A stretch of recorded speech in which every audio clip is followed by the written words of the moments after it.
Chapter 1. Decide faster or stay stuck. The invisible anchor. Think about the last time you had a big idea. Maybe it was a business proposal, a fitness goal, or a difficult conversation you knew you needed to have. In that first moment of inspiration, you felt a surge of energy. You saw the potential. But then, something happened. You didn't act. Instead, you thought. You thought about the what ifs. You thought about the market conditions. You thought about what your neighbor might say. You decided you needed just a little more information before pulling the trigger. And in that moment of hesitation, the energy died. The idea didn't fail because it was bad. It failed because it was strangled by thought. Welcome to the trap. We call it analysis paralysis, but let's call it what it actually is. Overthinking is disguised fear. We tell ourselves we are being responsible. We tell ourselves we are being diligent or meticulous. We wear our overthinking like a badge of intellectual honor. But under the surface, it's a defense mechanism. If you never decide, you can never be wrong. If you never start, you can never fail. By staying in the planning phase, you stay safe. But safety is the graveyard of progress. The longer you delay a decision, the more power you give to doubt. Doubt is like a weed. It doesn't need a gardener to grow. It only needs time and the absence of action. The myth of the perfect information. Most of us were raised in an education system that rewarded us for having the right answer.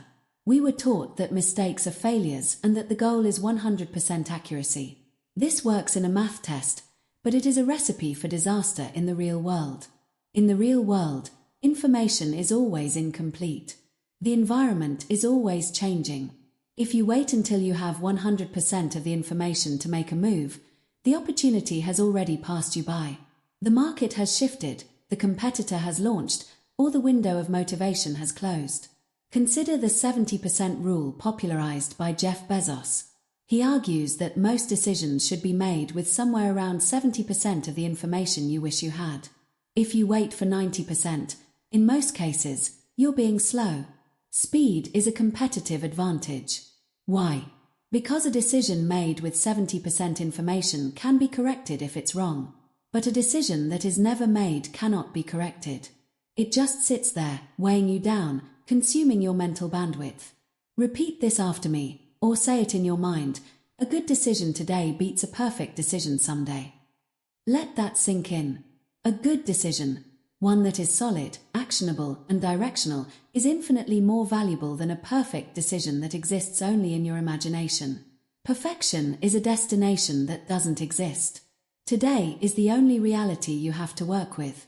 The Kellogg strategy, a lesson in speed. Let's look at a real-world example of how speed beats certainty. During the Great Depression in the late 1920s, the cereal industry was dominated by two giants, Kellogg and Post. When the economy crashed, the logical, overthinking move was to hunker down. Post did exactly that. They analyzed the shrinking economy, worried about their margins, and decided to cut back on advertising and wait for more certain times. They chose caution. Kellogg took a different path. They didn't have a crystal ball. They didn't know when the depression would end. But they decided to act anyway. They doubled their advertising budget and leaned heavily into a new product called Rice Krispies. While Post was stuck in meetings analyzing the downside, Kellogg was in the market, taking territory.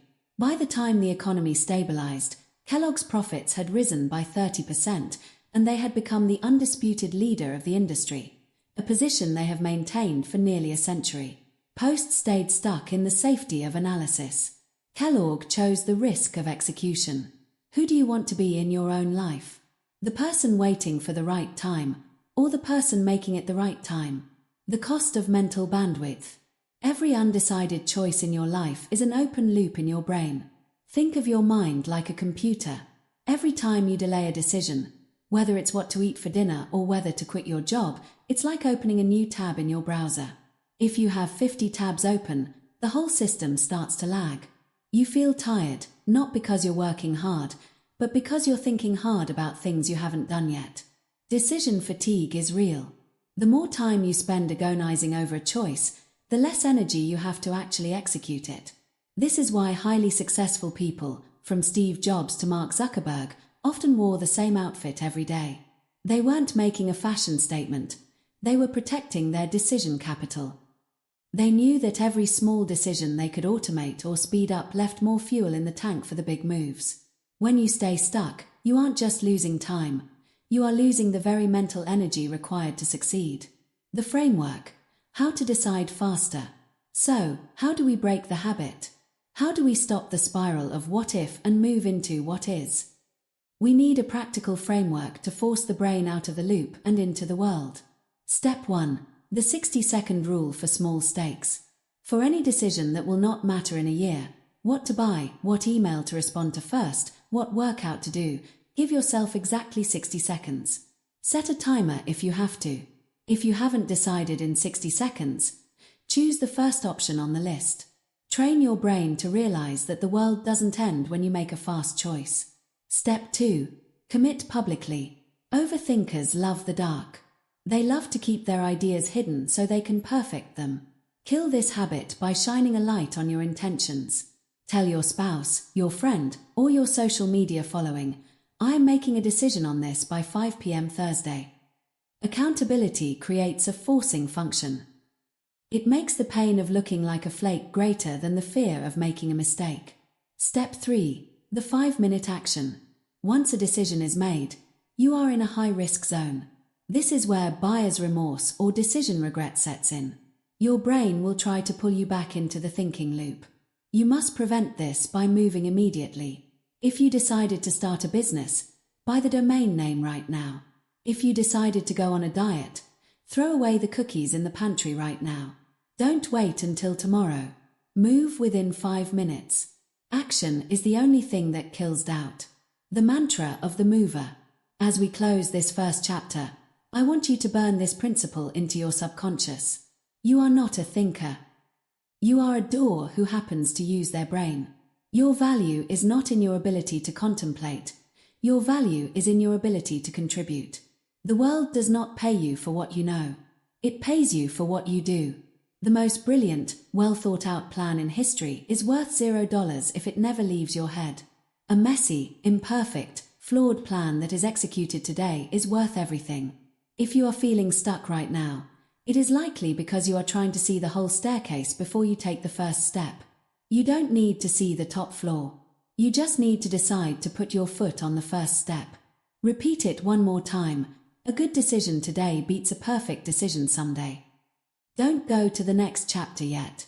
I want you to pick one thing, one tiny decision you've been putting off, and make it right now. Don't think. Decide.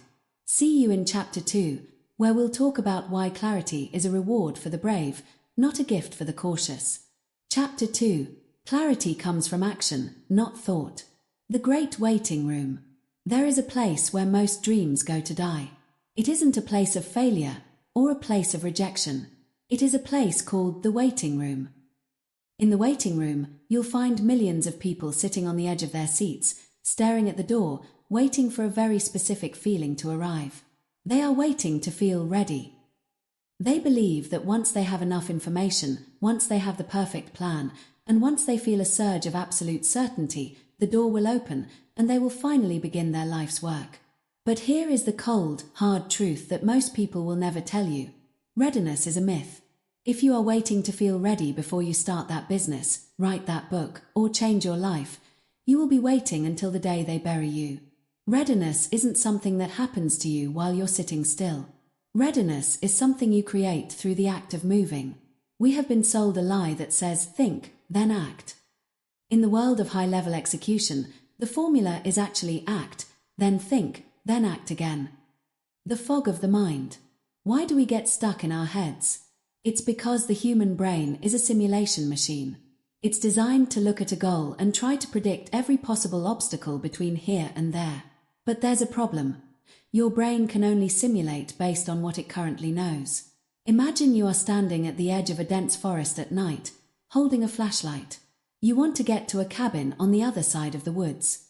You click on your light, but the beam only reaches 20 feet ahead of you. You can't see the cabin. You can't see the fallen trees or the muddy patches halfway through the trip. The overthinker stands at the edge of the woods and refuses to move because they can't see the destination. They stay paralyzed, waiting for the sun to come up or for a more powerful light. They want the clarity of the entire path before they take the first step. The executor, however, understands something profound. The only way to see the next 20 feet is to walk the first 20 feet. As you move forward, the light moves with you. The terrain that was hidden in darkness moments ago is suddenly revealed. This is the fundamental law of execution. Clarity is not a prerequisite for action. Clarity is the reward for action. Repeat this to yourself. Action creates clarity. Action creates confidence. The legend of the messy start. Let's look at the people we admire, the titans of industry and the masters of their craft. When we see them today, they look polished. Their businesses are seamless, their brand is perfect, and their path seems like it was destined from day one. But if you peel back the curtain and look at their version 1.0, you will find a mess. Take Sarah Blakely, the founder of Spanx. Before she was a billionaire, she was a door-to-door fax machine salesperson. She had an idea for a better kind of undergarment, but she didn't have a degree in fashion, she didn't have a manufacturing partner, and she certainly didn't have a clear path to success. If Sarah had waited until she felt like an expert, Spanx would not exist. Instead, she took her scissors and cut the feet off a pair of pantyhose. It was messy. It was imperfect. It was unready. But that one act of execution gave her more information than 3 years of market research ever could. By wearing her messy prototype, she realized what worked and what didn't. By talking to manufacturers, many of whom laughed in her face, she learned the language of the industry. Every action she took cleared a little more of the fog. She didn't think her way to a billion-dollar company. She acted her way there. Look at Instagram. When it first launched, it wasn't the photo-sharing app we know today. It was a complicated app called Bourbon that allowed people to check in at locations, earn points, and post photos. It was cluttered and confusing. But the founders didn't sit in a room for a year trying to think of the perfect app. They launched the messy version. By watching how real people used the app, they saw that users ignored the check-in features and only cared about the photo filters. That clarity only came because they had a product in the world. Action gave them the data. Action showed them the way. The feedback loop versus the thought loop. When you are thinking, you are in a closed loop. You are just recycling the same fears and the same limited information over and over again. It's like a hamster on a wheel, lots of effort, zero distance. When you act, you enter an open loop. You put something out into the world, and the world hits back. It gives you feedback. You try to sell a product, and someone says no. That's clarity. Now you know your pitch needs work. You write a chapter, and you realize it's boring. That's clarity. Now you know you need a better hook. You go to the gym, and you realize you're weaker than you thought. That's clarity. Now you know exactly what your baseline is. Feedback is the fuel of execution. But you cannot get feedback from a thought. You can only get feedback from a result. Even a bad result is 1,000 times more valuable than no result, because a bad result tells you which way to turn the steering wheel. Repetition phrase. Action creates clarity. Action creates confidence. Why confidence follows the work. We often get the order of operations wrong. We think, once I feel confident, then I will take the big risk. But confidence is a chemical state produced by the brain after it sees evidence of competence. You cannot affirm your way into true confidence. You can't look in the mirror and tell yourself you're a great public speaker if you've never stood on a stage. Your brain knows you're lying. True confidence is earned. It is the result of a series of small actions. When you act, even when you're scared, you prove to yourself that you are the kind of person who can handle discomfort. Each time you survive a messy start, your brain checks a box. Oh, look at that. We did it. We didn't die. We actually learned something.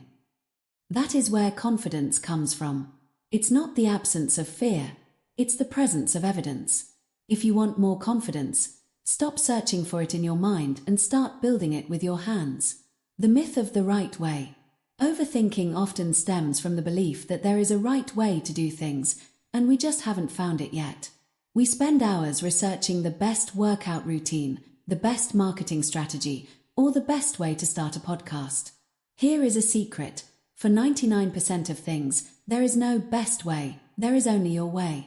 And you will only find your way by doing it the wrong way first. Think of a sculptor. They start with a massive, ugly block of marble. They don't sit in front of it and try to think the statue into existence. They take a chisel and they hit the stone. They make a mess. They chip off pieces that shouldn't be chipped off. But with every strike, the statue begins to reveal itself. Your life, your business, and your goals are that block of marble. Stop staring at the stone. Pick up the chisel. The 48-hour experiment. I want to challenge you right now. You have been carrying an idea or a task in your head for weeks, maybe months. You've been waiting for the perfect moment to start. You've been waiting for clarity.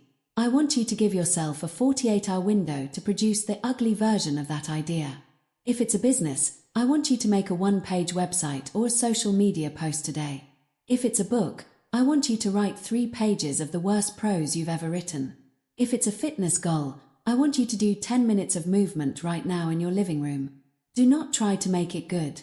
In fact, I want you to try to make it fast. The goal of this experiment isn't to succeed, it's to break the seal. Once you have a messy version in the real world, the thinking fog will begin to lift. You will suddenly see 3 things you didn't see before.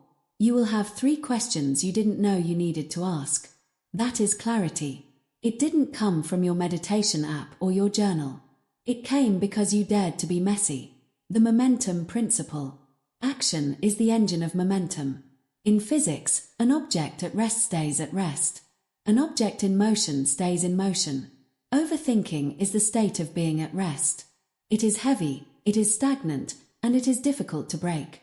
But once you take that first, small, imperfect action, you create a tiny bit of momentum. And once you have momentum, everything gets easier. You stop asking, "Can I do this?" And you start asking, "What's next?" The most successful people in the world aren't the ones with the highest IQs or the most elaborate plans. They are the ones who have the shortest gap between an idea and an action. They realize that thinking about it is just a sophisticated way of wasting time. They know that the map is not the territory. You can study a map for a lifetime, but you will never know what the mountain feels like until you put your boots on the dirt. Summary of the chapter. As we move toward the end of this chapter, I want you to take a deep breath and let go of the burden of needing to be right. You don't need to be right. You just need to be active. The waiting room is crowded with people who have perfect plans and 0 results. Leave them behind. Step through the door. Be willing to be confused. Be willing to be messy. Be willing to look a little bit foolish in the beginning. The clarity you are looking for is waiting for you at the end of the work, not the beginning of the thought. Repeat it one last time and let it be the anthem for your day. Action creates clarity. Action creates confidence. Stop thinking. Start moving. I'll see you in chapter 3, where we're going to talk about the dopamine loop and why your brain is tricking you into feeling productive when you're actually standing still. Chapter 3. Kill the habit of mental rehearsal. The illusion of a productive day. Close your eyes for a moment and think about your yesterday. Did you feel busy? Did you spend time looking at your to-do list? Did you spend an hour or 2 on YouTube or Google researching a new project?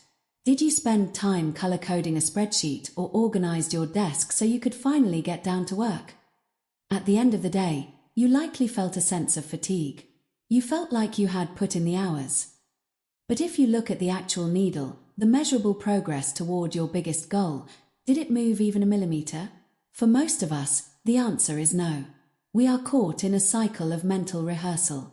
Mental rehearsal is the act of practicing the work without ever doing the work. It is the habit of playing out scenarios in your head, refining your strategy, and gathering more and more information under the guise of preparation. We tell ourselves we are being thorough. We tell ourselves we are being strategic. But in reality, we are just spinning our wheels in the mud. We are burning fuel, but we aren't going anywhere. The dopamine trap. Why planning feels so good. To break this habit, you first have to understand why your brain loves it so much. Your brain is wired for survival, and survival means avoiding risk.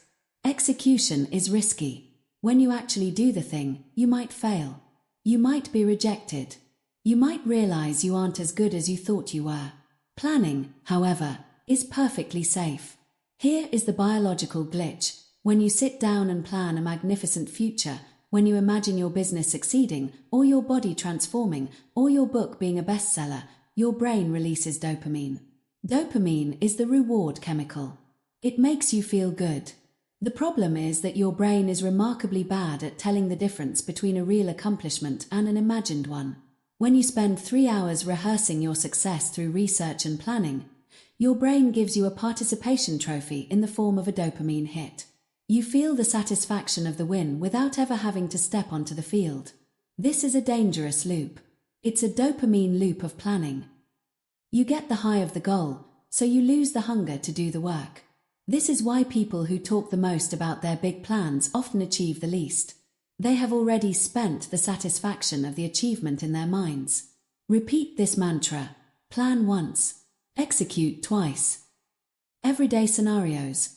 Hiding in plain sight. Mental rehearsal hides in everyday activities that look like work. Let's identify them so you can see them for what they are: masks for procrastination. Scenario 1.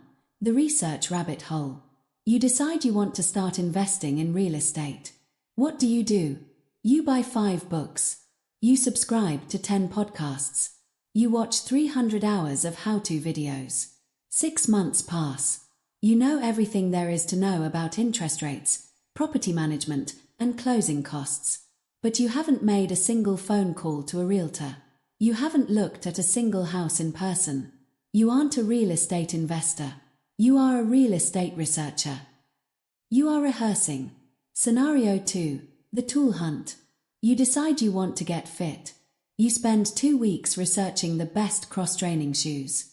You spend hours looking for the perfect app to track your macros. You wait for your new high-tech water bottle to arrive in the mail before you take your first run. You aren't getting fit. You are shopping for fitness. You are rehearsing. Scenario 3. The perfectionist's pivot. You start a project, but after 3 days, you realize your initial plan wasn't perfect. So, you stop. You go back to the drawing board. You spend the next week refining the strategy. You rewrite the business plan. You change the logo. You aren't building a business. You are playing office. You are rehearsing. Does any of this sound familiar?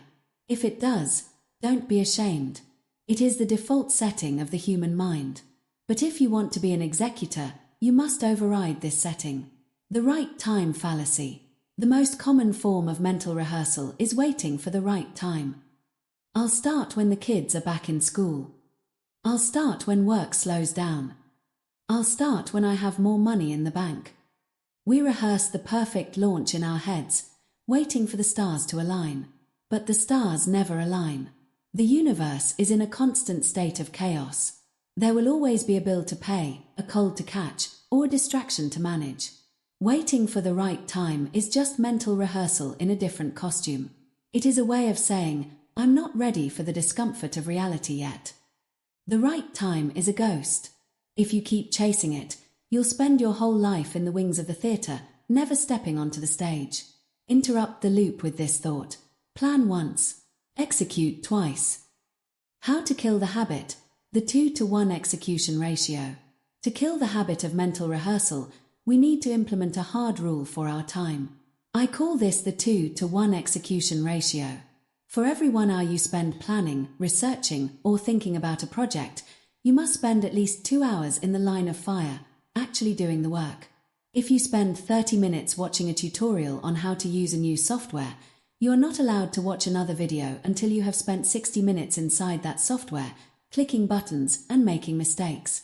If you spend an hour reading a book on sales techniques, you are not allowed to read chapter 2 until you have spent 2 hours on the phone actually trying to sell something. This ratio forces your brain out of the dopamine loop. It makes information gathering expensive. When you know that an hour of research is going to cost you 2 hours of hard execution, you become very selective about what you research. You stop looking for perfect and you start looking for useful. The plan once principle. What does it mean to plan once? It means you set a planning deadline. Give yourself a specific window to gather your thoughts. For a daily task, that might be 5 minutes. For a major project, it might be a weekend. But once that window closes, the map is finished. Imagine you are a general in a war.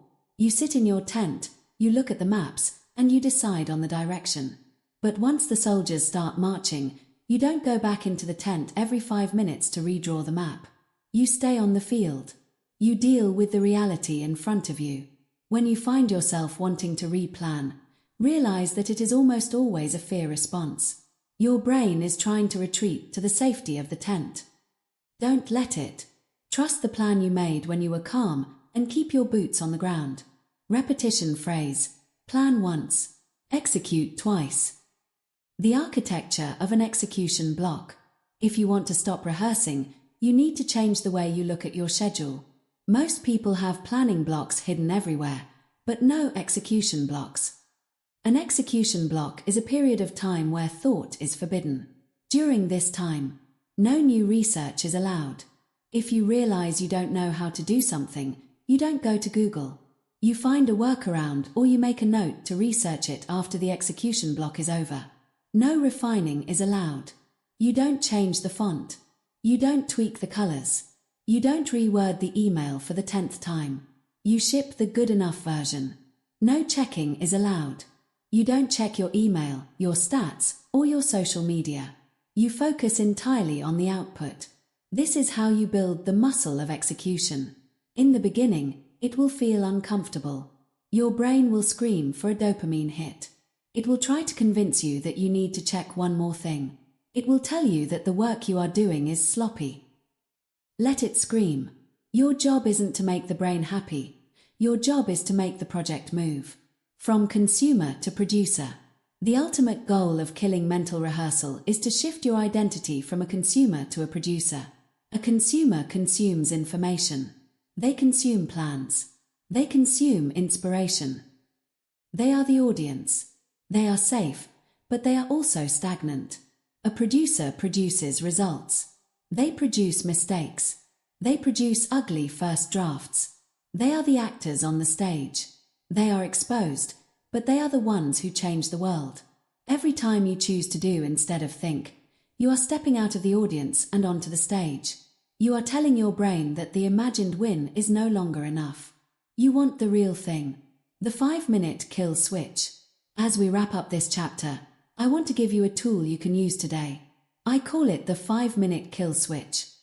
The next time you find yourself rehearsing, whether it's rewriting a text message, scrolling through tutorials, or overanalyzing a conversation you're about to have, I want you to count down from 5. 5, 4, 3, 2, 1.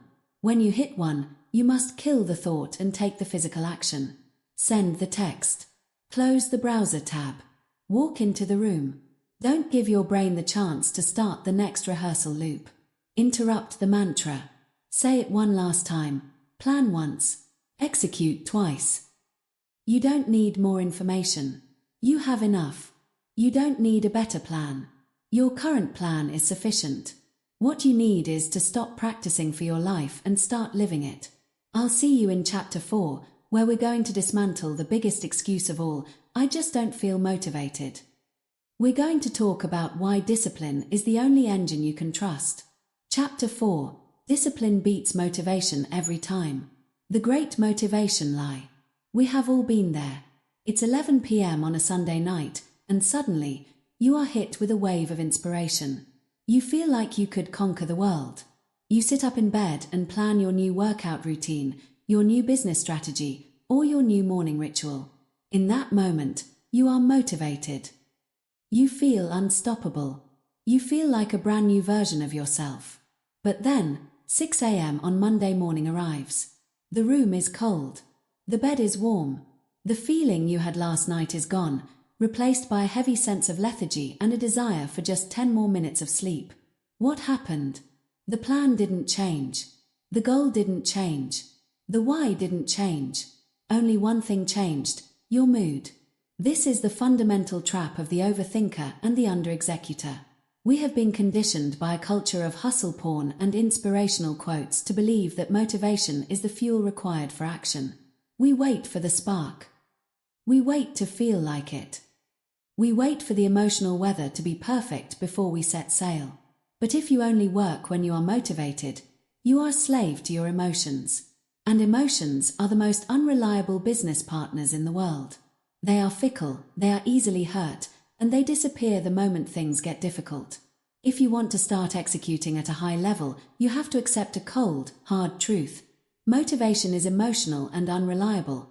Discipline is mechanical and dependable. Repeat this phrase throughout the day. You don't need to feel like it.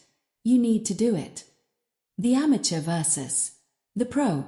In his classic book, The War of Art, Stephen Pressfield makes a profound distinction between the amateur and the professional.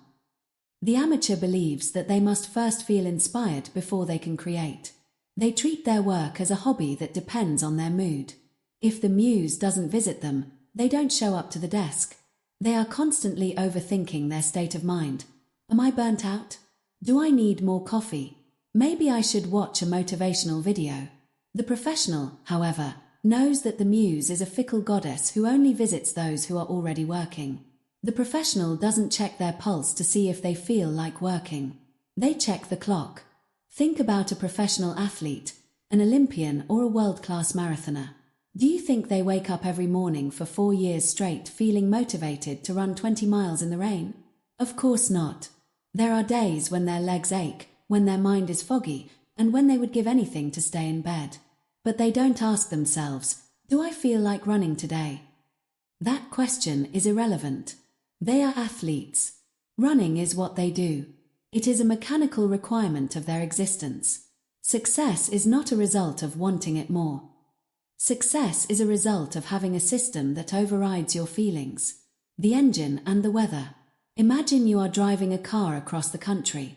Motivation is like the weather. When the sun is shining and the road is clear, driving is easy. You feel great. You turn up the music and fly down the highway. But eventually, you will hit a storm. You will hit fog, snow, or a torrential downpour. If your ability to drive depends on the weather, you will pull over and wait. You will stay stuck on the side of the road while the professional drivers, the ones with the heavy-duty engines and the disciplined schedules, keep moving through the dark. Discipline is the engine. It doesn't care about the weather outside. It doesn't care if it's raining or snowing. The engine just turns. It performs its function because that is what it was built to do. When you rely on discipline, you stop being a weather reporter of your own life. You stop waking up and checking your internal temperature to see if you can be productive. Instead, you just turn the key and start the engine. Repetition phrase. You don't need to feel like it. You need to do it. The routine of giants. If you look at the daily routines of the most prolific people in history, you will find a shocking lack of motivation and a terrifying amount of discipline. The novelist Anthony Trollope was a full-time employee of the post office. He didn't have the luxury of waiting for inspiration. He sat down at his desk every morning at 5:30 a.m. He placed a watch in front of him and required himself to write 250 words every 15 minutes. If he finished a novel before his time was up, he didn't celebrate or take the day off. He simply pulled out a fresh sheet of paper and started the next one. The painter Chuck Close famously said, "Inspiration is for amateurs. The rest of us just show up and get to work." The entrepreneur Elon Musk doesn't run multiple billion-dollar companies because he's extra motivated. He does it because he has a schedule broken down into 5-minute increments. He has removed the choice from his day. There is no room to ask, "How do I feel?" because the schedule has already answered the question. These high performers rely on systems, not feelings. A system is a predetermined decision. When you have a system, you don't have to think.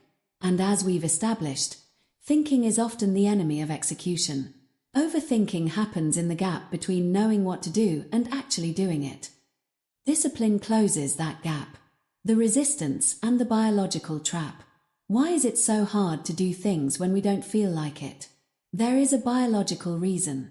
Your brain is a prediction engine designed to keep you safe and conserve energy. Whenever you try to do something difficult, something that requires execution, risk, or effort. Your brain senses a threat to its comfort. It releases a form of mental friction that Pressfield calls the resistance. The resistance is that voice in your head that says, "We can do this tomorrow. We need to research this more. We aren't talented enough yet. We're just too tired right now." Most people hear this voice and think it's a signal to stop. They think, if I feel this much resistance, it must mean I'm not supposed to do this right now. But the disciplined executor knows that resistance is a compass. If your brain is fighting you that hard, it means you are at the edge of your comfort zone. It means you are about to do something that actually matters. The disciplined person doesn't try to argue with the resistance.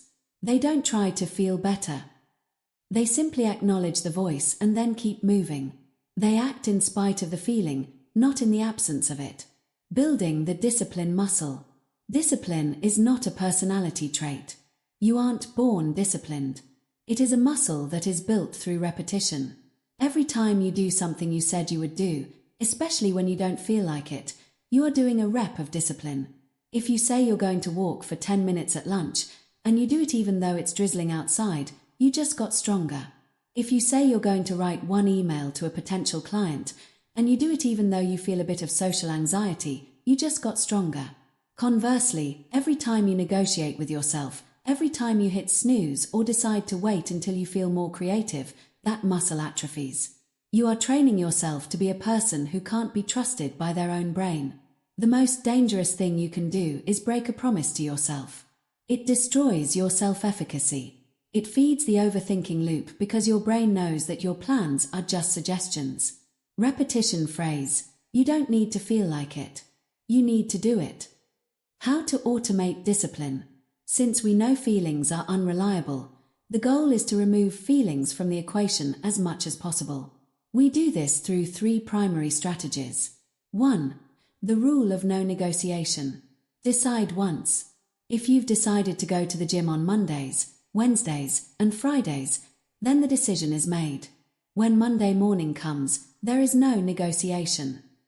You don't get to reevaluate the plan. The time for evaluation was when you were setting the schedule. Now, you are in the execution phase. A soldier doesn't negotiate an order in the middle of a battle. Neither should you. 2. Reduce friction. Make it harder to not do the work than it is to do it. If you want to exercise in the morning, put your shoes on top of your phone. If you want to write, have your laptop open with the document already loaded before you go to sleep. Discipline is easier when you don't have to fight your environment. 3. The 5-second rule, Mel Robbins strategy. The moment you feel the resistance, the moment you think about hesitating, count 5-4-3-2-1 and physically move. This short-circuits the overthinking part of your brain, the prefrontal cortex, and forces your motor cortex into action.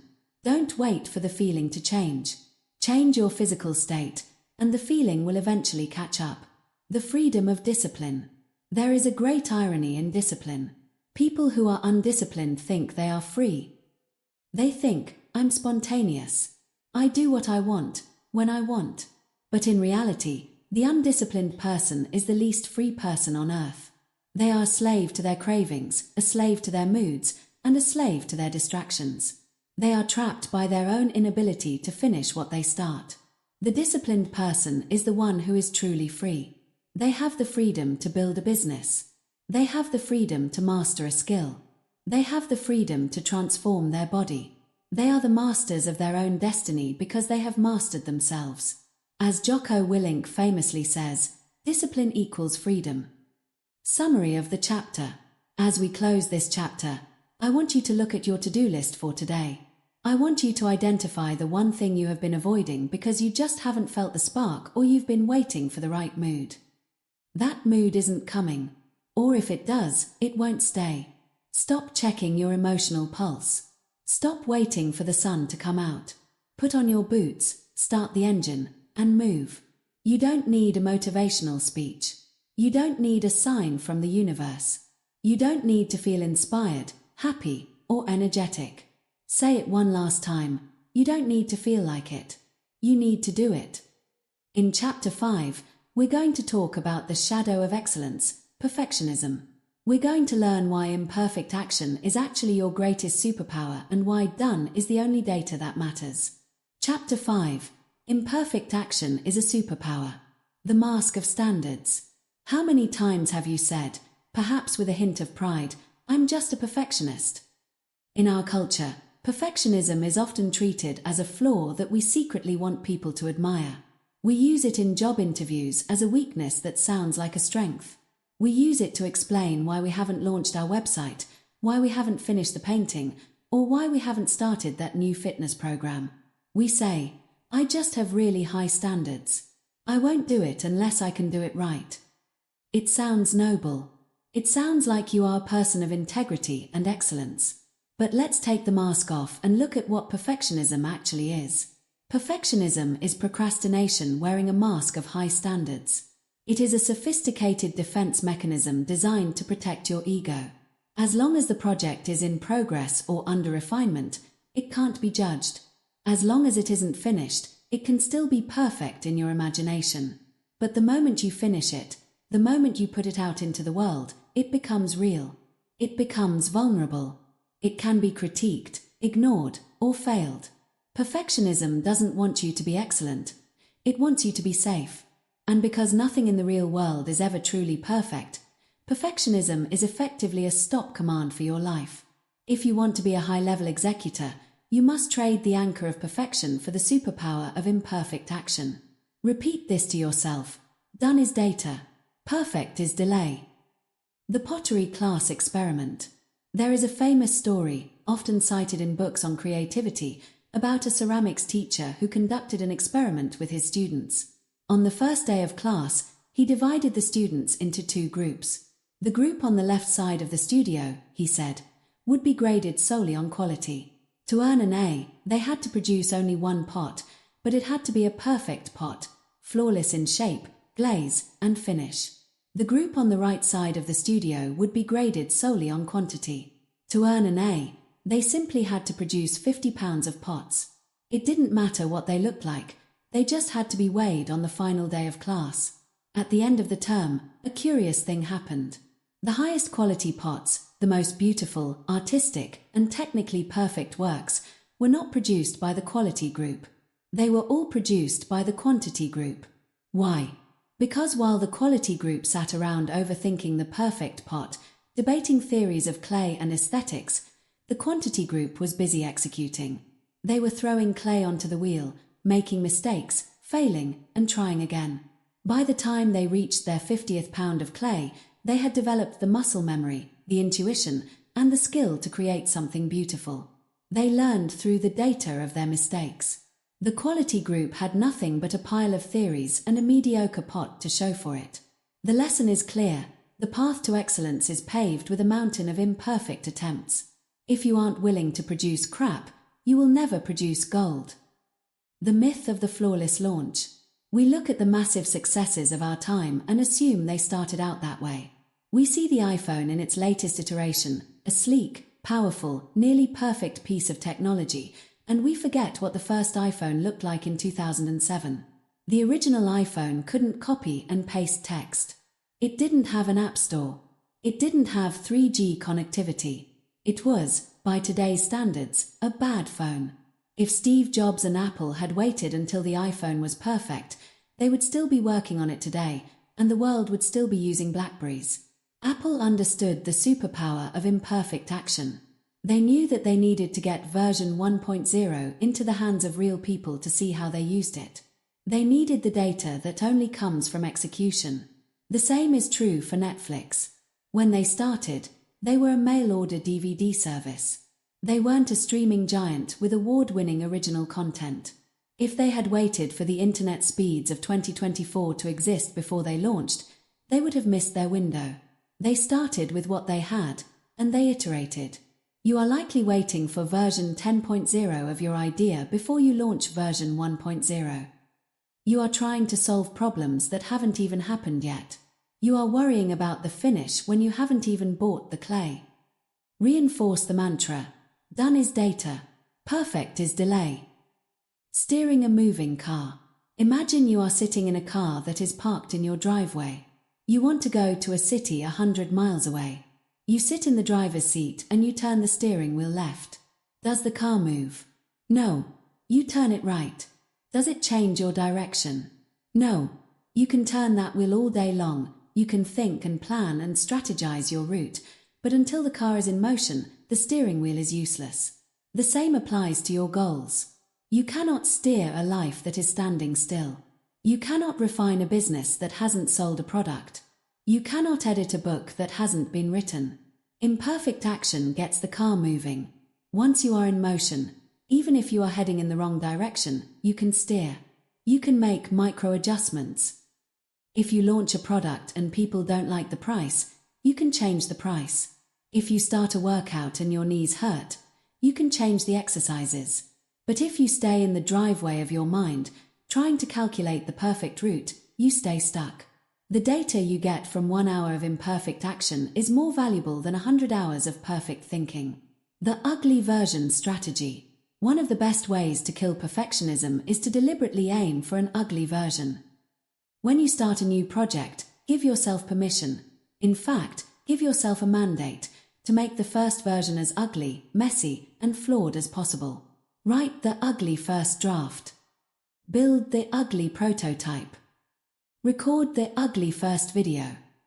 When the goal is to make it ugly, the pressure of perfectionism vanishes.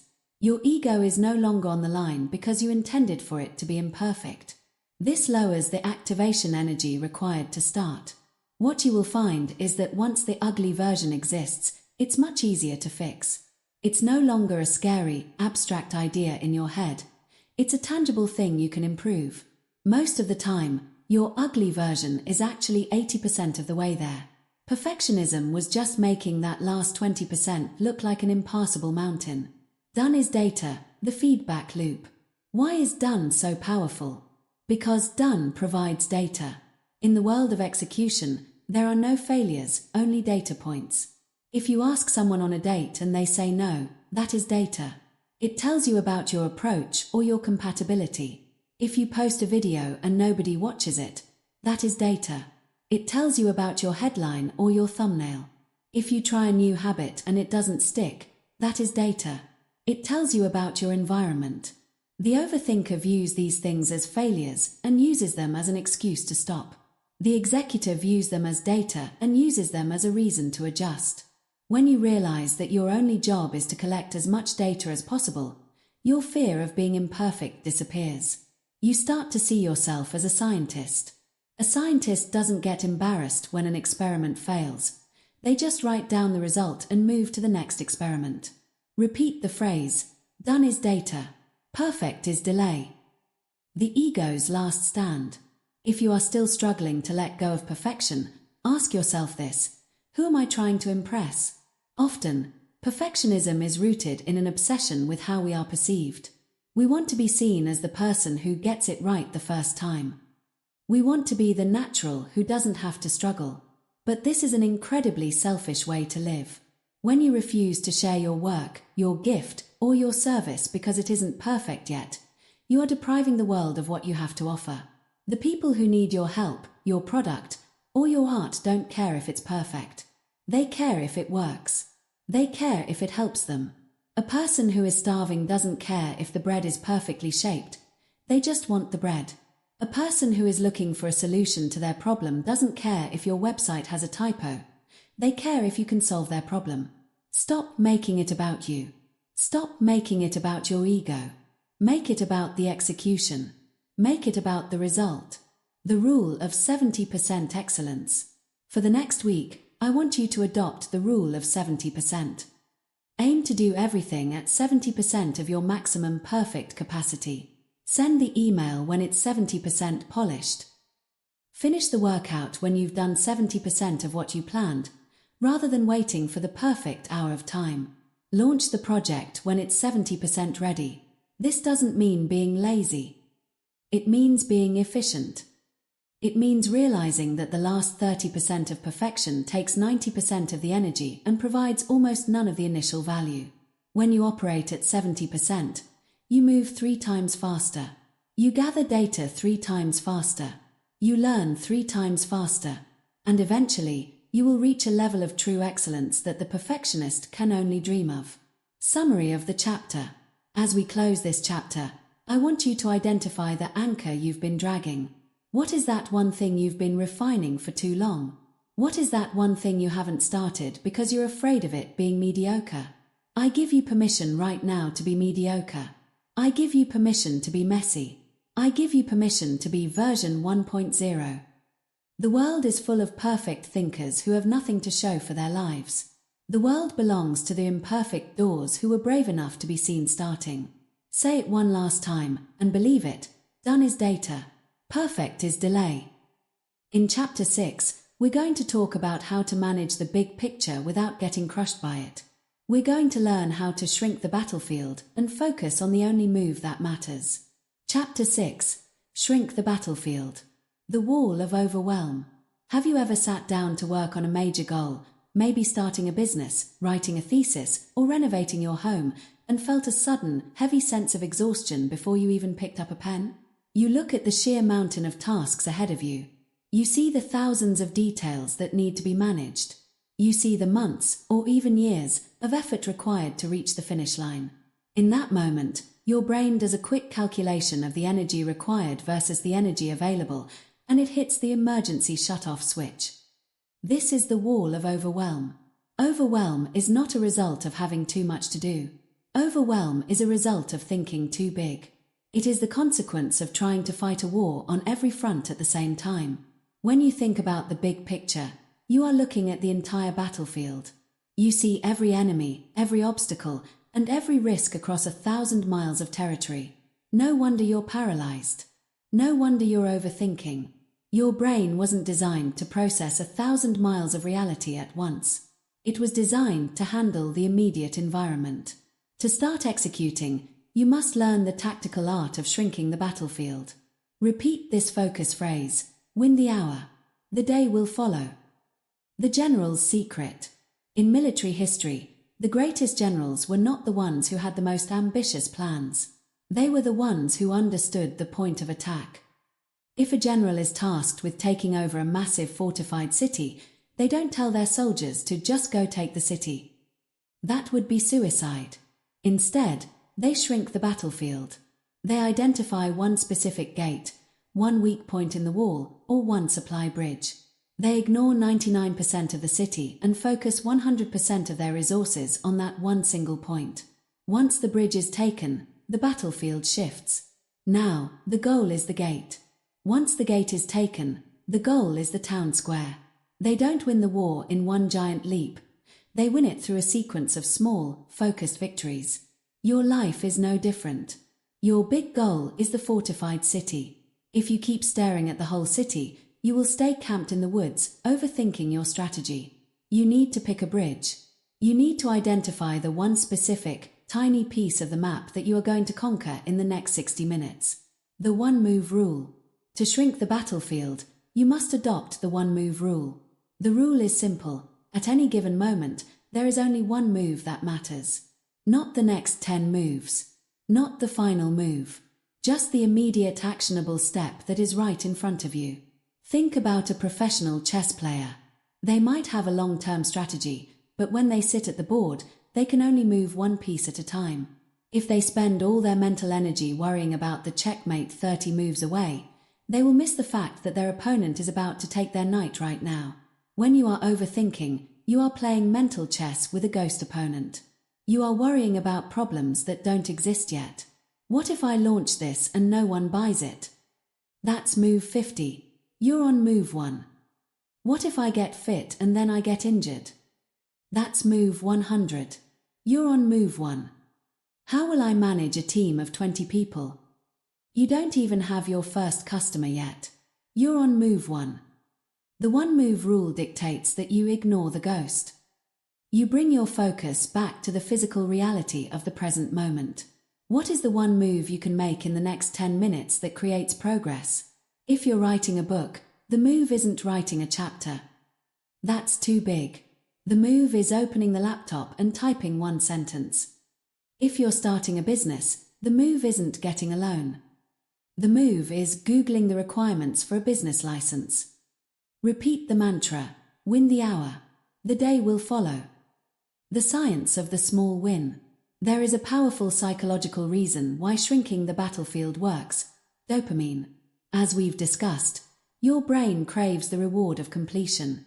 When you set a goal like build a six-figure business, your brain doesn't get a reward for a very long time. You are asking it to work for months without any chemical paycheck. This leads to burnout and overthinking. However, when you shrink the battlefield to write 3 emails this morning and you complete it, your brain gets a small hit of dopamine. You feel a sense of efficacy, the belief that you are capable of influencing your environment. These small wins create a success spiral. One small win gives you the energy to attempt the next small win. Each completed move reduces the friction for the next move. This is how momentum is built. You don't get momentum from thinking about the finish line. You get it from crossing 1,000 tiny intermediate lines. Navigating versus planning. We often confuse planning with navigating. Planning is what you do when you're sitting at home looking at a map. You see the whole route. You see the turns. Navigating is what you do when you're actually on the road, in the middle of a storm, with only 50 feet of visibility. When you're in the execution phase of your life, you are a navigator, not a planner. A navigator doesn't care about the turn they have to make in 3 hours. They only care about staying on the road for the next 50 feet. If you find yourself spiraling into what ifs, it's because you've stopped navigating and started planning again. You've pulled over to the side of the road to look at the map for the 100th time. Stop looking at the map. Look at the 50 feet of road in front of you. That's your battlefield. If you can handle the next 50 feet, you can handle the whole trip, one 50-foot stretch at a time. The power of the next step interview. If you feel stuck right now, I want you to conduct a next step interview with yourself. Ask yourself these 3 questions. What is the ultimate goal? Define the city. Just for context. What is the biggest obstacle standing in the way of that goal today? Identify the bridge. What is the smallest possible action I can take in the next 5 minutes to weaken that obstacle? Identify the move. Notice the word smallest. We usually try to find the best action or the most impactful action. Don't do that. That leads to overthinking. Find the smallest action. If your goal is to clean a cluttered garage, don't think about the whole garage. Your move is to pick up one piece of trash and put it in the bin. That's it. Once that move is done, ask the question again. What's the next smallest move? Suddenly, you aren't cleaning a garage, which is an overwhelming, multi-hour nightmare. You are just picking up one thing. You can pick up one thing. Anyone can pick up one thing. When you shrink the battlefield to the size of a single move, you become invincible, because a single move is always manageable. The hour is the unit of progress. In our world of 10-year plans and quarterly goals, we lose sight of the only unit of time that actually matters for execution: the hour. You cannot execute a year. You cannot even execute a day. You can only execute the present hour. If you win the hour, if you spend the next 60 minutes doing the one move that matters, you have succeeded. You are a winner for that hour. If you stack enough winning hours together, the day takes care of itself. If you stack enough winning days together, the year takes care of itself. Overthinkers are usually time travelers. They are either in the past, regretting mistakes, or in the future, fearing obstacles. The executor is a resident of the now. They treat the current hour as a sacred battlefield. They don't worry about what they'll do at 4 p.m. if it's currently 9 a.m. They win the 9 a.m. hour. Repeat the phrase, win the hour. The day will follow. Protecting the perimeter. When you have shrunk your battlefield down to one task, you must protect the perimeter. If your battlefield is writing this report for the next hour, then everything else is an invader. Your phone is an invader. Your email notifications are invaders. That random thought about what you're going to have for dinner is an invader. In the old days of warfare, if a soldier left their post to go chase a butterfly, the bridge would be lost. You must have that same level of discipline. When you are on your small battlefield, nothing else exists. The rest of the war doesn't matter. The big picture doesn't matter. Give yourself the gift of single tasking. The brain is 40% less productive when it tries to switch between tasks. When you shrink the battlefield, you are essentially telling your brain, this is the only thing in the universe that exists for the next 60 minutes. This creates a state of flow. Flow is the enemy of overthinking. In a state of flow, your self-consciousness disappears. Your doubt disappears. There is only the work and the worker. But you can only enter flow if the battlefield is small enough to be conquered.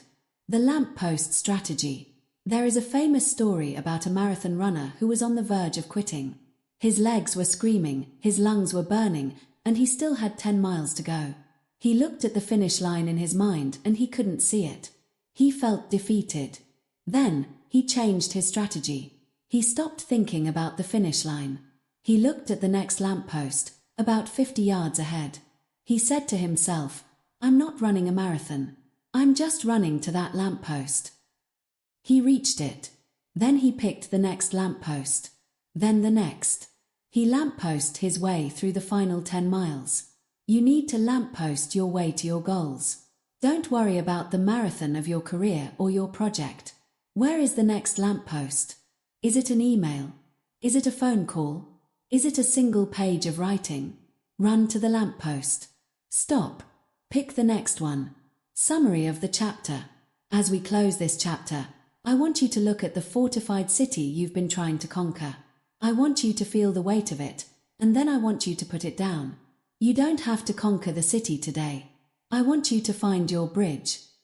What is the one, tiny, manageable move you can make in the next 60 minutes? Forget about tomorrow. Forget about the results. Forget about the big picture. Shrink your world down until it is just you and one single task. Win this hour. That is your only job. Say it one last time, with conviction. Win the hour. The day will follow. In Chapter 7, we're going to look at the long-term effect of these small wins. We're going to talk about how your actions aren't just producing results, they are producing a new version of you. We're going to talk about building identity through repetition. Chapter 7. Build identity through repetition. The mirror of the mind. Imagine you are standing in front of a mirror. When you look at your reflection, you don't just see your physical features. You see a collection of labels, stories, and beliefs that you've gathered over a lifetime. You might see the smart one, or the person who is bad with money. You might see a creative soul, or, as is the case for many listening to this, you might see a chronic overthinker. These labels make up your identity, and identity is the strongest force in human psychology. We all have a deep, subconscious need to remain consistent with who we believe we are. If you believe you are a procrastinator, you will subconsciously find ways to procrastinate, even when you have every reason to work. If you believe you are not a math person, you will freeze up when looking at a spreadsheet, not because you lack the intelligence, but because your identity is protecting itself. The tragedy of the overthinker is that they try to change their results without changing their identity. They try to force themselves to execute while still believing, deep down, that they are the kind of person who gets stuck. It's like trying to drive a car with the parking brake engaged. You might move, but it's a struggle, and eventually, you'll burn out.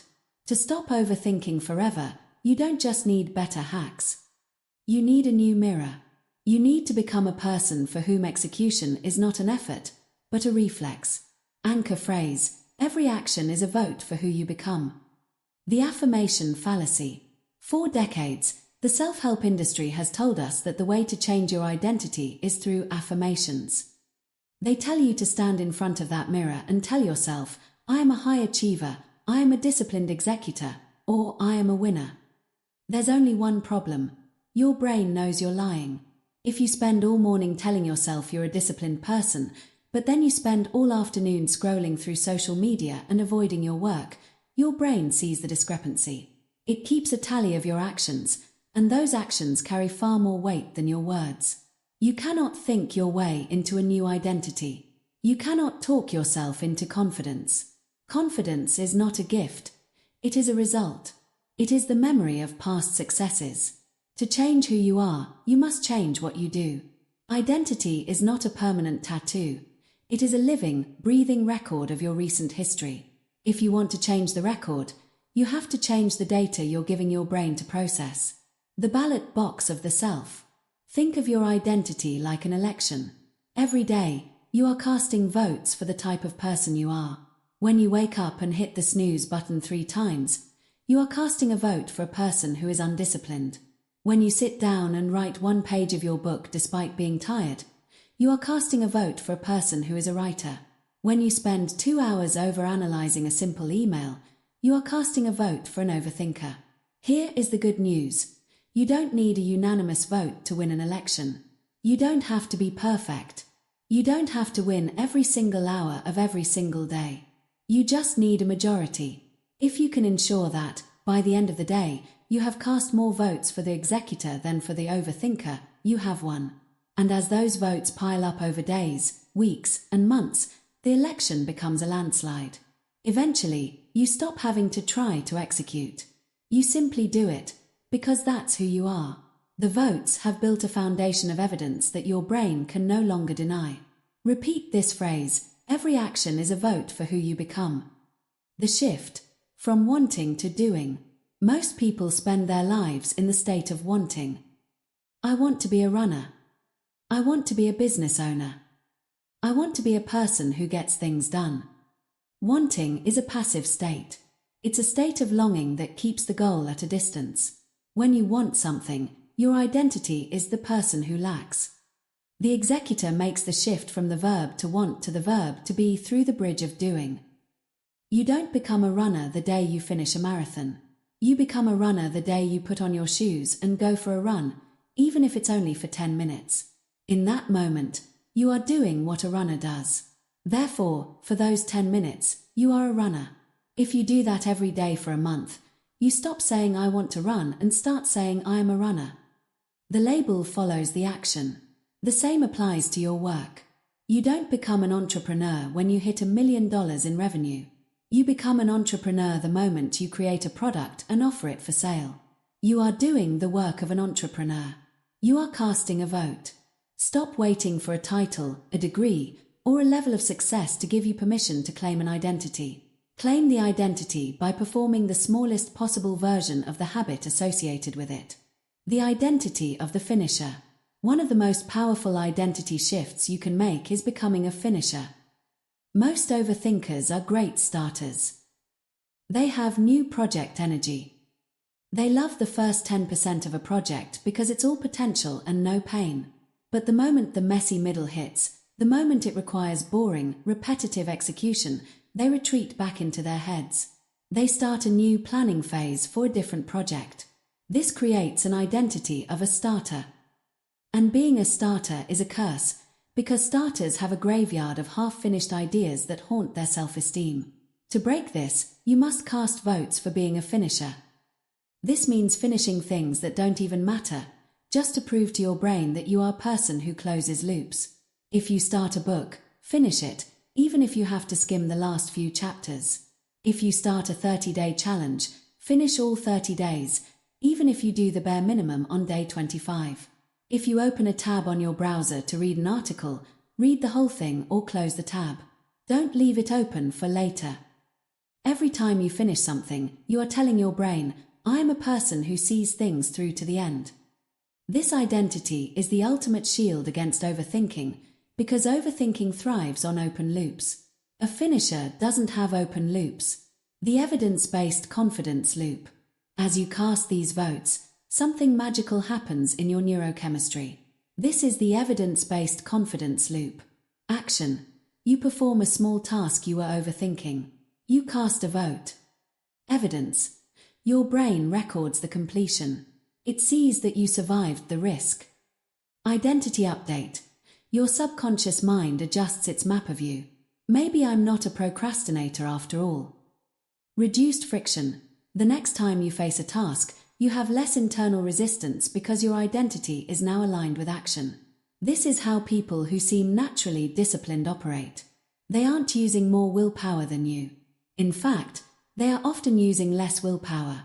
Because their identity is I am a person who executes, they don't have to have a 20-minute internal debate about whether to go to the gym or sit down at the computer. Their brain has already made the decision based on who they are. Overthinking is a choice you make when you aren't sure who you are. Execution is a reflex you develop when you know exactly who you are. Anchor phrase: every action is a vote for who you become. Small repetitions, big shifts. The mistake most people make is trying to cast a giant vote. They try to change their whole life in a weekend. They go from 0 exercise to a 2-hour gym session. They go from 0 writing to trying to write 5,000 words in a day. These giant votes are dangerous. Because they are so difficult, you are likely to fail. And when you fail, you cast a heavy vote for your old identity. See, I knew I couldn't do this. I'm just an overthinker. The secret to building identity is volume, not intensity. If you want to become a disciplined person, it is better to do 5 minutes of work every single day than it is to do 5 hours of work once a week. The 5-minute daily habit provides 30 votes for your new identity every month. The 5-hour session only provides 4 votes. Your brain is more impressed by the frequency of your actions than the magnitude of them. It's the constant repetition that rewires the neural pathways. It's the no 0 days policy. Even on your worst day, if you take one tiny action, you have prevented the overthinker from winning the day's election. You have kept the streak alive. You have protected the identity. Protecting the new identity. As you begin to change, you will face 2 types of resistance. The first is internal resistance. Your old identity will fight for its life. It will say, "Who do you think you're kidding? You're just pretending to be productive. You'll go back to your old ways soon." This is normal. Do not argue with it. Just keep casting votes. The old identity can only survive on the food of your old habits. If you stop feeding it, it will eventually starve and disappear. The second is external resistance. People in your life are used to the old you. They might be comfortable with you being the overthinker or the dreamer who never acts. When you start executing, it might make them uncomfortable. They might say, "Why are you working so hard?" or "Don't get your hopes up." Ignore them. Their opinion is not a vote in your election. Only your actions count. Repeat the mantra, every action is a vote for who you become. The identity shift experiment. I want you to pick one identity you want to adopt by the end of this month. Is it the finisher? Is it the early riser? Is it the decisive leader? Now, identify the smallest possible action that represents that identity. If you want to be the decisive leader, the action is making a decision on what to eat for lunch in under 10 seconds. If you want to be the finisher, the action is washing your coffee mug immediately after you use it, rather than leaving it in the sink. These seem trivial, but they are not. They are training your brain. They are building the evidence. If you can't be a finisher with a coffee mug, you will never be a finisher with $1 million business. Every time you perform that tiny action, say to yourself, "That's a vote. That's who I am now." Summary of the chapter. As we reach the end of this chapter, I want you to look at your hands. These are the tools of your identity. They aren't for ringing in worry. They are for building your future. You don't need to feel confident today. You don't need to have a clear vision of the next 5 years. You just need to realize that right now, in this very moment, you are holding a ballot. What will you do in the next 5 minutes? Will you cast a vote for the person who stays stuck in thought, or will you cast a vote for the person who starts? You are not your past. You are not your overthinking label. You are the sum of the actions you take right now. Say it one last time, and let it define your next move. Every action is a vote for who you become. In Chapter 8, we're going to talk about how to protect this new identity from the outside world. We're going to learn how to ignore noise and protect momentum, and why filtering information is the most important skill in the age of distraction. Chapter 8. Ignore noise and protect momentum. The information trap. We live in the most distracted era in human history. At any given second, you are only one thumb swipe away from 1 billion opinions, 1 million tutorials, and 1,000 people telling you that you're doing it wrong. In the old world, the barrier to execution was a lack of information. You didn't know how to start a business, so you had to go to the library or find a mentor. Today, the barrier is the exact opposite. It is an excess of information. We are drowning in noise. And noise is the primary fuel of overthinking. When you have too many inputs, you have too many variables. When you have too many variables, your brain cannot find a clear path forward. So, it does what it was designed to do in the face of complexity. It freezes. It stays in the analysis phase, trying to reconcile contradictory advice from 10 different experts. If you want to protect your ability to execute, you have to stop being a collector of information and start being a filterer of it. You must realize that in the age of distraction, filtering is a high-performance skill. Repetition phrase, protect your focus like it's your future, because it is. The fragility of momentum. To understand why noise is so dangerous, we have to talk about momentum. In the previous chapters, we talked about getting the car out of the driveway. Momentum is what happens when that car is finally cruising at 60 miles per hour. When you have momentum, execution feels easy. Ideas flow, obstacles seem smaller, and you find yourself working with a sense of inevitability. But momentum is incredibly fragile. It is built over days of consistent, focused action, but it can be shattered in 5 minutes of noise. Imagine you are deep in the flow of writing a proposal. You are focused, you are executing, and you are winning the hour. Then, you decide to just quickly check social media or a news site. Suddenly, you see someone else doing something better than you. You see a headline about a market crash. You see a comment from a stranger criticizing an idea similar to yours. The flow is gone. The noise has entered the system. Your brain shifts from execution mode to defense mode. You start overthinking your strategy. You start wondering if you should pivot. You spend the next 2 hours researching the new threat you just discovered. The car has come to a screeching halt. And as any driver knows, it takes a lot more gas to get a stopped car moving than it does to keep a moving car at speed. Noise is the friction that kills your speed. The myth of just one more opinion. One of the most common ways we invite noise into our lives is by seeking validation under the guise of feedback. You have an idea. You've made a decision, Chapter 1. You're ready to take imperfect action, Chapter 5. But then, you feel a twinge of fear. So, you call a friend. You ask a colleague. You post the idea in a forum. What do you guys think of this? You think you are being smart. You think you are gathering data. But what you are actually doing is inviting noise.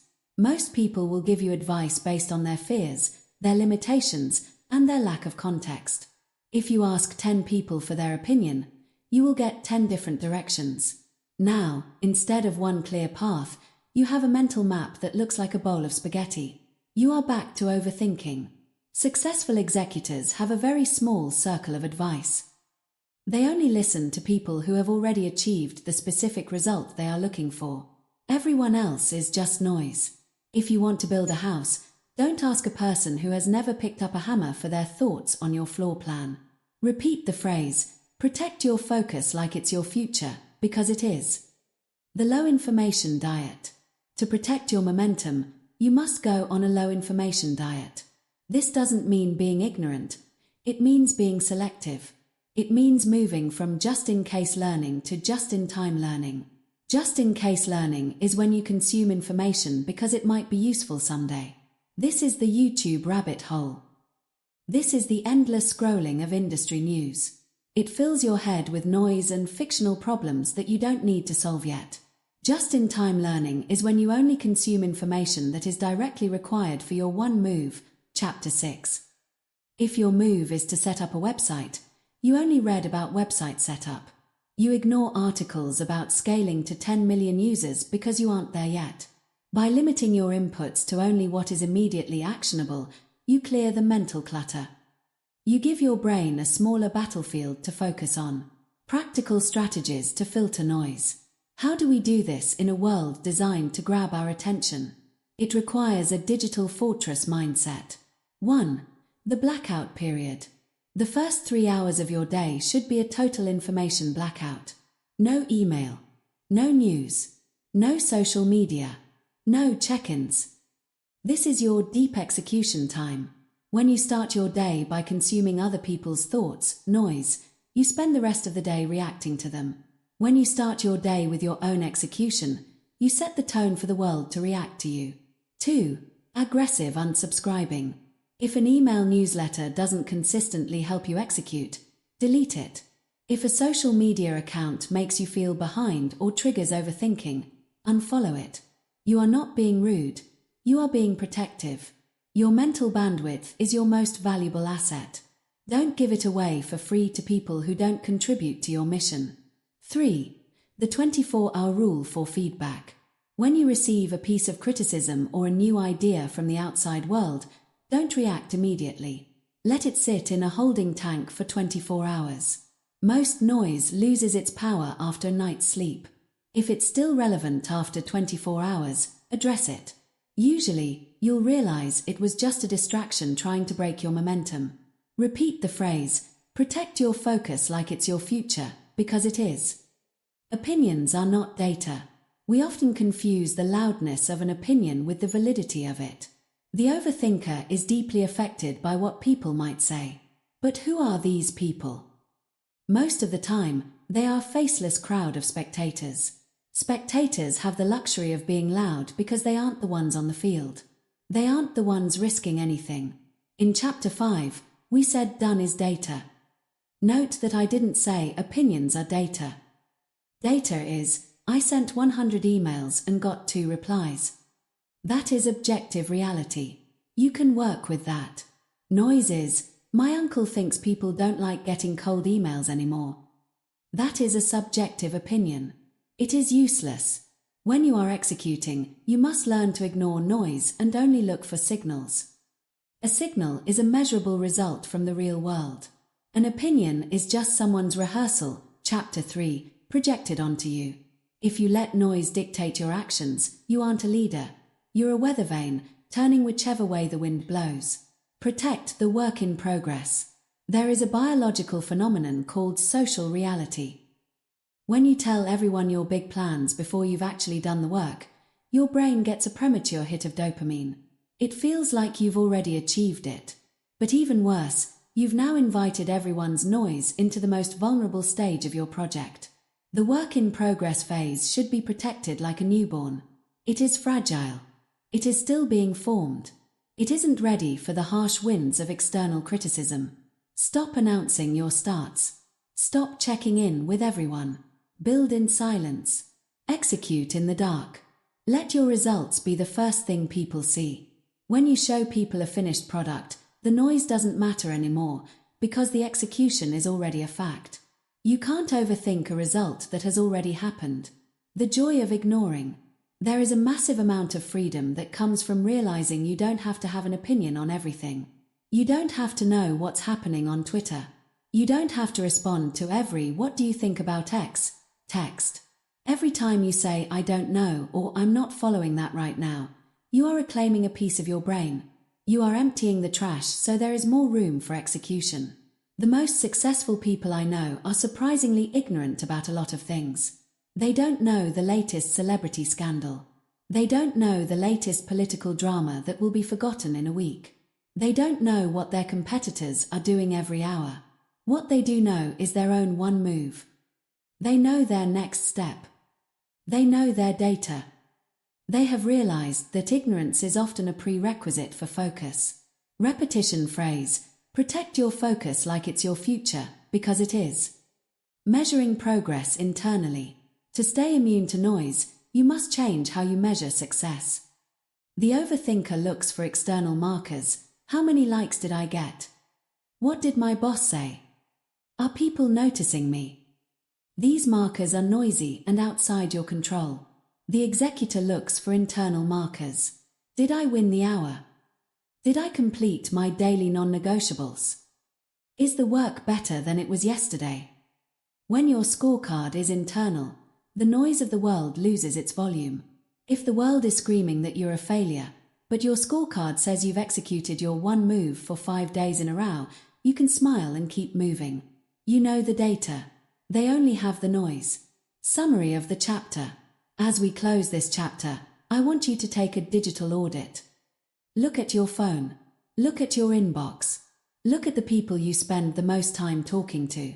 How much of it is signal helping you act, and how much of it is noise, making you think. Your mind is a garden.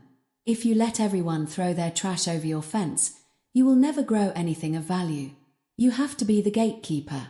You have to be the one who says, "No, that doesn't belong here." Execution requires a certain level of tunnel vision.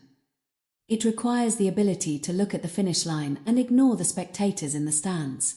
It requires the courage to be uninformed about the trivial so you can be expert about the essential. Say it one last time, as a shield for your mind, protect your focus like it's your future, because it is. In Chapter 9, we're going to talk about turning this focus into a permanent habit. We're going to learn how to make execution a daily standard, and how to build a life where no 0 days is the only law you live by. Chapter 9. Make execution a daily standard. The fallacy of the event. Most people treat execution like a special guest. They treat it like something that only shows up on big days, the day of the presentation, the day of the launch, or the day they finally feel the burst of energy we talked about in Chapter 4. They view progress as a series of high-intensity sprints separated by long periods of standing still. This is why they overthink. When you treat execution as a special event, you put immense pressure on yourself. You feel like everything has to be perfect because this is the big moment. But high-level executors, the people who actually change their lives and their industries, don't look at execution that way. To them, execution isn't an event, it's a standard. It is a baseline expectation they set for themselves, as routine and unremarkable as brushing their teeth or drinking water. They have moved execution from the realm of choice to the realm of habit. In this chapter, we are going to learn how to lower the bar of entry so that you can raise the bar of results. We are going to build a system where progress is inevitable, not because you are a superhero, but because you refuse to let a single day pass without moving the needle. Repeat this commitment to yourself. No 0 days. Ever. The 20-Mile March. There is a powerful story told by author Jim Collins about two teams of explorers in 1911 who were racing to be the first to reach the South Pole. It was a 1,400-mile journey across the most brutal terrain on Earth. The two teams had very different philosophies. The first team, led by Robert Falcon Scott, focused on making the most of the good days. When the weather was clear, they would push themselves to the absolute limit, traveling 40 or 50 miles in a day. But when the weather was bad, they would hunker down in their tents and wait for certainty. They were overthinkers. They reacted to the environment. The second team, led by Roald Amundsen, had a different standard. They committed to a 20-mile march. Regardless of the weather, even in a blinding blizzard, they would find a way to cover their 20 miles. And on the beautiful, sunny days when they could have gone 60 miles, they stopped at 20. They protected their energy. They maintained the standard. Amundsen's team reached the South Pole first and returned home safely. Scott's team arrived weeks later, exhausted and demoralized, and tragically perished on the return journey. The lesson: consistency is the master of intensity. Execution is not about bursts. It is about the 20-mile march. It's about setting a daily standard that is high enough to matter, but low enough to maintain. The law of no 0 days. If you want to kill overthinking, you must adopt the law of no 0 days. A 0 day is a day where you do absolutely nothing to move toward your goal. It's a day where you spend all your time in your head, planning, worrying, or resting from work you haven't actually done. 0 days are poisonous. They don't just cost you time, they destroy your momentum, Chapter 8, and erode your identity, Chapter 7. When you have a 0 day, you are casting a heavy vote for the version of you that stays stuck. The law of no 0 days says, I don't care how tired I am, I don't care how busy I am, and I don't care how uninspired I feel, I will do one measurable thing today. If you are writing a book, a non-zero action could be writing one sentence. Just one. If you are starting a business, it could be sending one email. If you are getting fit, it could be doing one push-up. You might think, what's the point? One push-up won't make me fit. You're right. One push-up won't change your body. But one push-up saves your identity. It prevents the 0. It keeps the engine running. It tells your brain, we are people who execute. Even when it's hard. even when we only have 60 seconds. Repeat the mantra, no 0 days, ever. Creating your daily non-negotiables. To make execution a standard, you need daily non-negotiables, DNNs. These are a small set of tasks, usually no more than 3, that must happen every single day, no matter what. The secret to a successful DNN is that it must be atomic. It must be so small that you cannot possibly find an excuse to skip it. Overthinkers fail because they set DNNs that are too big. They say, I will work on my business for 4 hours every day. That's a great goal, but it's not a standard. The moment life gets messy, the moment the kids get sick or the car breaks down, that 4-hour goal is the first thing to go. And once you break the chain, the overthinking returns. Instead, your DNN should be the floor, not the ceiling. Goal, write a novel. DNN, write 50 words. Goal, start a YouTube channel. DNN, record 1 minute of raw footage. Goal, master a language. DNN, learn 2 new words. When the standard is this low, you remove the friction of starting. You don't have to think about whether you can achieve 50 words. Of course you can. And once you start, once you've cleared the no 0 threshold, you'll often find that you end up doing much more. But even if you don't, you've won the day. You've maintained the standard. The power of visual tracking. Your brain is a visual organ.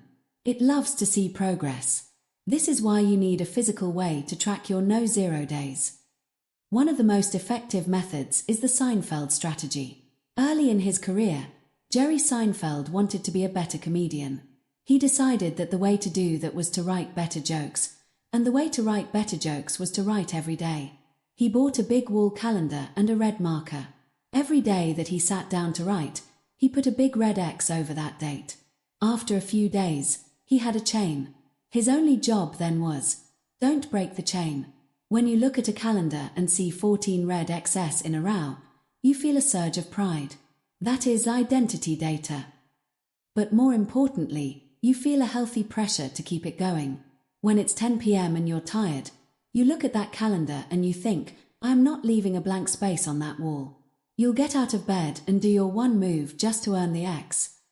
This moves the motivation from the inside, your fickle moods, to the outside, the visual chain. The execution baseline versus peak performance.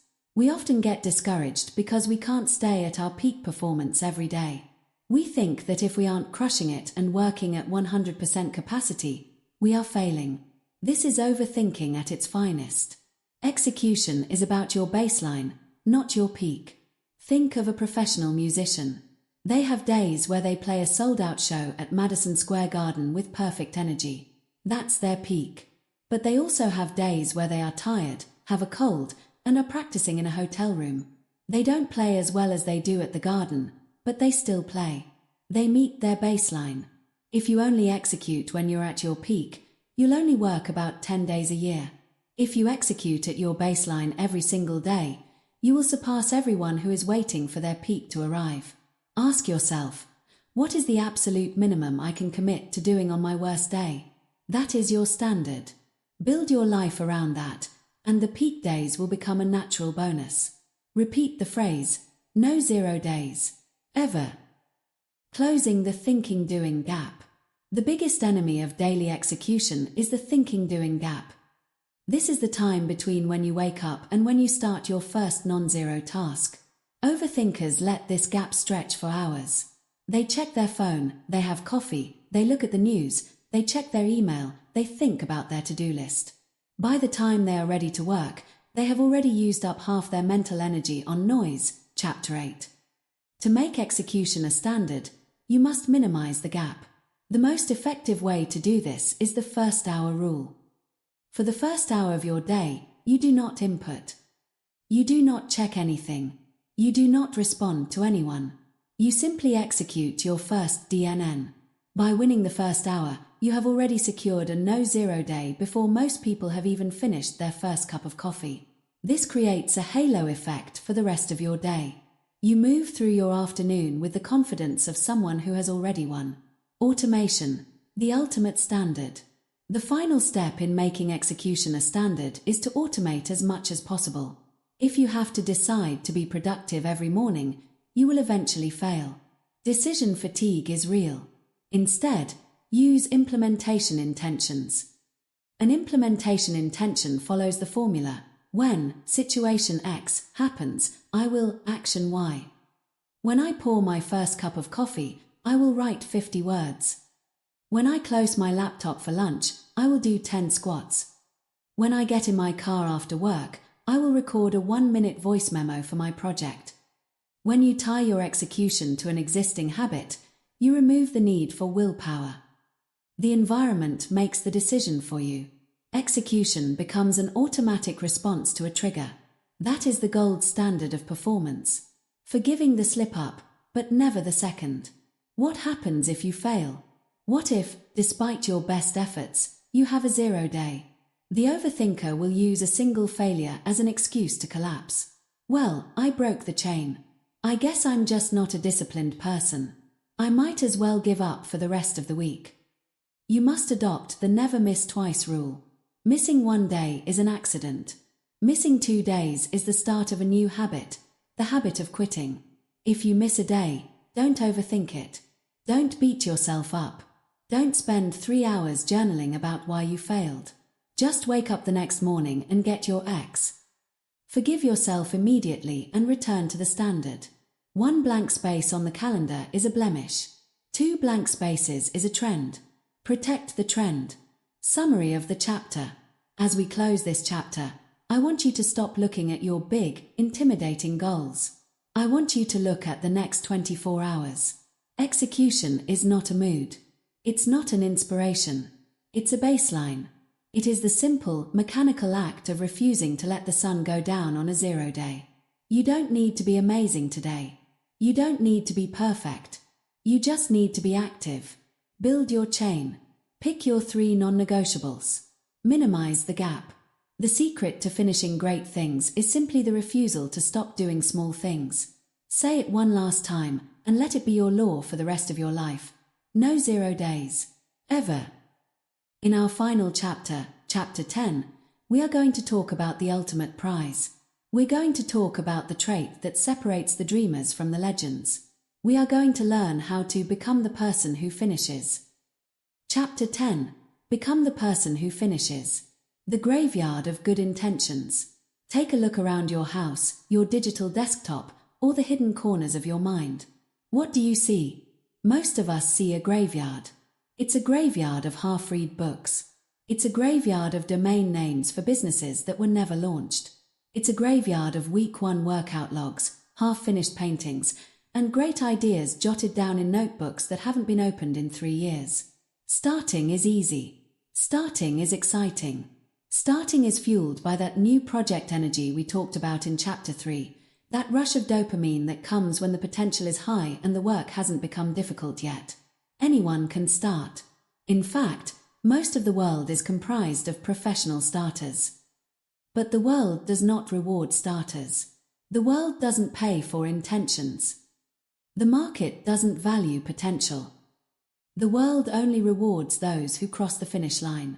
The ultimate competitive advantage in the 21st century, an era of short attention spans and constant pivots, is the ability to complete what you start. If you can become a finisher, you will automatically surpass 99% of your competition, not because you are more talented, but because you are still there when everyone else has moved on to the next shiny object. Closing mantra: starters dream, finishers win. The boredom barrier. Why is finishing so hard? Why do we get to the 80% mark of a project and suddenly feel the urge to start something else? It's because of the boredom barrier. Every project follows a specific emotional arc. At the beginning, it's fun. In the middle, it's a challenge. But toward the end, it usually becomes a grind. The learning is over. The discovery is done. All that's left is the repetitive, tedious execution required to polish the work and ship it. The overthinker interprets this boredom as a sign. They think, maybe I've lost my passion for this. Maybe this isn't the right path. If it were the right path, wouldn't I still be excited? This is a lie. Boredom is not a sign that you are on the wrong path. Boredom is a sign that you are in the final phase. High performers are not people who never get bored. They are people who have developed the discipline, chapter 4, to work through the boredom. They understand that mastery is the result of doing the same boring things over and over again until the result is achieved. When you hit the boredom barrier, don't look for a new project. Look for the finish line. The fear of the finish. There is a deeper, more psychological reason we fail to finish: the fear of judgment. As long as your project is 90% done, it is still perfect in your head.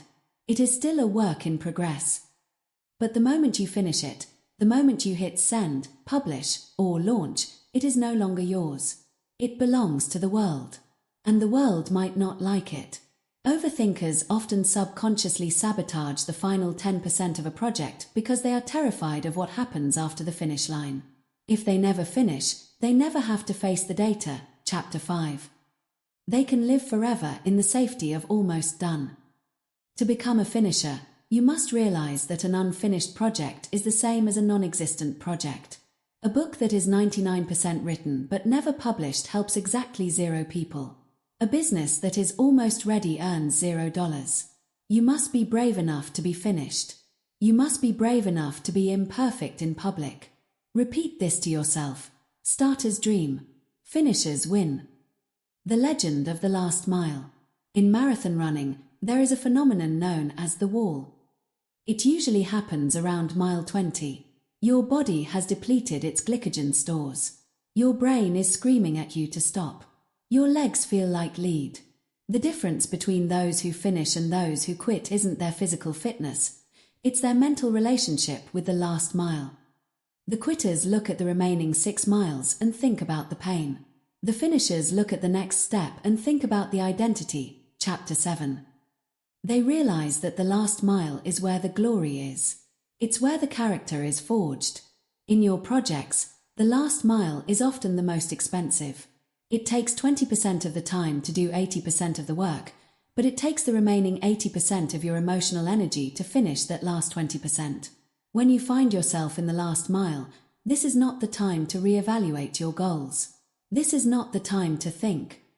This is the time to shrink the battlefield, chapter 6, to the smallest possible units and crawl toward the line. Finishers don't finish because they have more energy. They finish because they refuse to entertain the possibility of stopping. The power of shipping. In the tech world, there is a saying, shipping is a feature.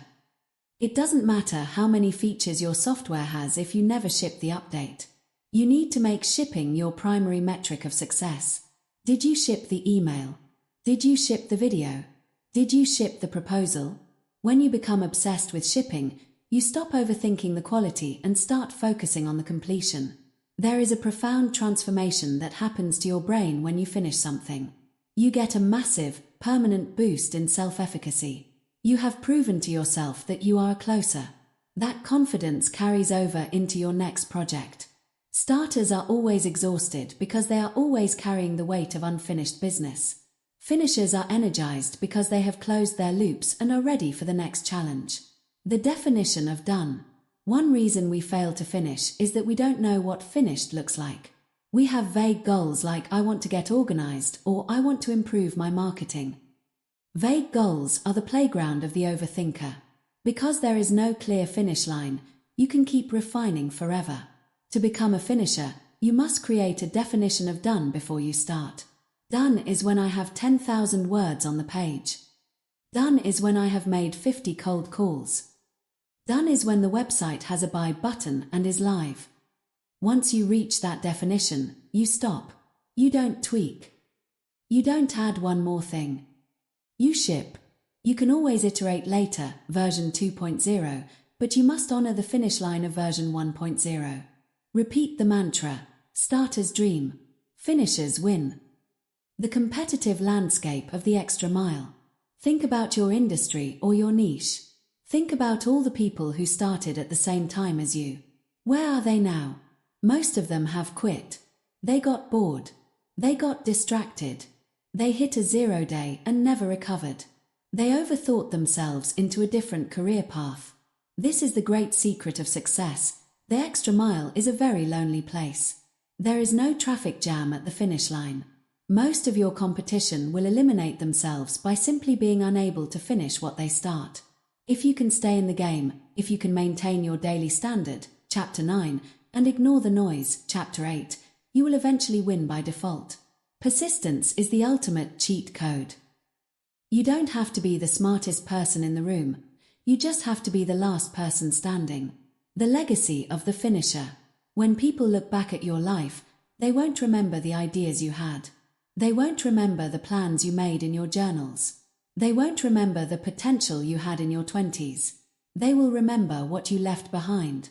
They will remember the businesses you built, the books you wrote, the children you raised, and the lives you impacted. Every single one of those things requires execution. Every single one of those things requires a finish. Being a finisher is how you build a legacy. It is how you move from being a consumer of the world to being a creator of it. Putting it all together, the executor's creed.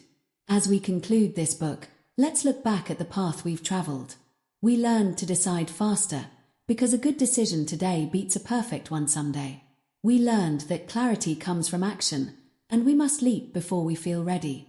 We killed the habit of mental rehearsal and committed to plan once, execute twice. We replaced fickle motivation with mechanical discipline. We embraced imperfect action and realized that done is data. We learned to shrink the battlefield and win the hour. We started building identity by casting votes with our actions. We became ruthless about ignoring noise to protect our momentum. We made execution a daily standard with no 0 days. And finally, we committed to becoming a finisher. This is the framework. It is not a magic wand. It is a set of tools. But tools only work if you pick them up and use them. Your final move. You are at the end of this book. This is a crucial moment in your journey. You have a choice. You can let this be just another input. You can let the dopamine of learning satisfy you, and then go back to your old habits of overthinking and waiting for the right time. Or, you can make this the moment the old you dies. I want you to pick the one thing, the one project, the one goal, the one dream that you have been overthinking for too long. I want you to look at that half-finished graveyard and pick one body to bring back to life. Don't think about the whole path. Don't worry about the results. Just decide. Take one messy step. And don't stop until it is done. The world is waiting for your execution. It is tired of your excuses. It is bored of your plans. It wants your results. Go out there and give them. One last time, for the rest of your life. Starters dream. Finishers win. Stop overthinking. Start executing. Go.